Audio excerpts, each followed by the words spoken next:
Thriller జనరల్లో ఓటీటీలోకి ఎక్కువగా సినిమాలు వస్తున్నాయి భయ్య. ఈ సినిమాలను డిఫరెంట్ స్టైల్లో ప్రజెంట్ చేయడానికి దర్శకులు కూడా తమ వంతు ప్రయత్నం చేస్తున్నారు భయ్య. అలాంటి ప్రయత్నంలో భాగంగా కన్నడ ఇండస్ట్రీ నుంచి వచ్చిన ఒక suspense thriller cinema top rating తో దూసుకుపోతుంది. పీక్స్ లెవెల్ లో ఉంది మూవీ అయితే. థియేటర్ లో కూడా దీనికి పాజిటివ్ టాక్ రావడంతో ఓటీటీలో అంచనాలు పెరిగిపోయాయి భయ్య. ఈ కథ కర్ణాటకలో ఉండే ఒక గ్రామీణ ప్రాంతంలో జరుగుతుంది.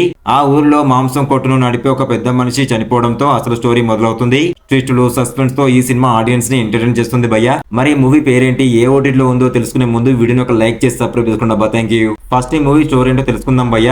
ఒక చిన్న గ్రామంలో రిప్పన్ స్వామిని అందరూ గౌరవిస్తుంటారు. అయితే ఒక రోజు అతను హఠాత్తుగా చనిపోతాడు. అది చూడడానికి ఆత్మహత్య లాగా కనిపిస్తుంది భయ్య.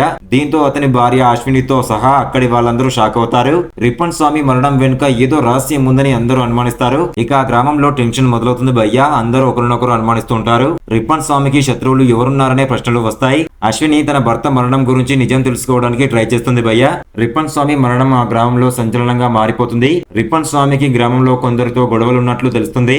అశ్విని దీని వెనుక నిజాలు తెలుసుకోవడానికి ప్రయత్నిస్తుంది భయ్య. అతనికి ఉన్న శత్రువులు ఒక్కొక్కరు బయటికి వస్తారు. రిప్పన్ స్వామి మరణం వెనుక అసలు రహస్యం తెలుసుకుని అందరూ షాక్ అవుతారు. రిప్పన్ స్వామి మరణం ఆత్మహత్య కాదని అది ఒక మర్డర్ అని తెలుస్తుంది. ఈ సీన్ మాత్రం చూసే వాళ్ళకి బూస్ బంప్స్ తెప్పిస్తుంది. ఇక ఈ సినిమా ఎమోషనల్ ఎండింగ్ తో ముగుస్తుంది. ఈ సినిమాలో కిల్లర్ ఎవరు, ఎందుకు చంపారు అనే విషయాలను ఈ సినిమాను చూసి తెలుసుకోవాల్సిందే. ఈ మూవీ పేరు వచ్చేసి రిప్పన్ స్వామి. ఒక కన్నడ సస్పెన్స్ థ్రిల్లర్ సినిమా ఇది. ఈ సినిమా 2025 ఆగస్టు 29న థియేటర్ లో రిలీజ్ అయింది. అక్టోబర్ 10 నుంచి అమెజాన్ ప్రైమ్ లో స్ట్రీమింగ్ అవుతుంది భయ్య ఈ మూవీ. IMDb లో 8.4/10 రేటింగ్ తో కన్నడ, తెలుగు, తమిళ వెర్షన్ లో ఈ మూవీ అందుబాటులో ఉంది. మరి మూవీ రివ్యూ మీకు ఎలా అనిపించిందో కామెంట్ రూపంలో కమెంట్ చేయండి. నచ్చితే లైక్ చేసి సబ్స్క్రైబ్ చేసుకోండి. ఇలాంటి బెస్ట్ మూవీ రివ్యూస్ కోసం డిస్క్రిప్షన్ లో లింక్ ఇచ్చాను. ఇన్స్టాగ్రామ్, టెలిగ్రామ్, వాట్సాప్ గ్రూప్ లో జాయిన్ అవ్వండి. బెస్ట్ మూవీస్ వస్తూనే ఉంటాయి. Thank you.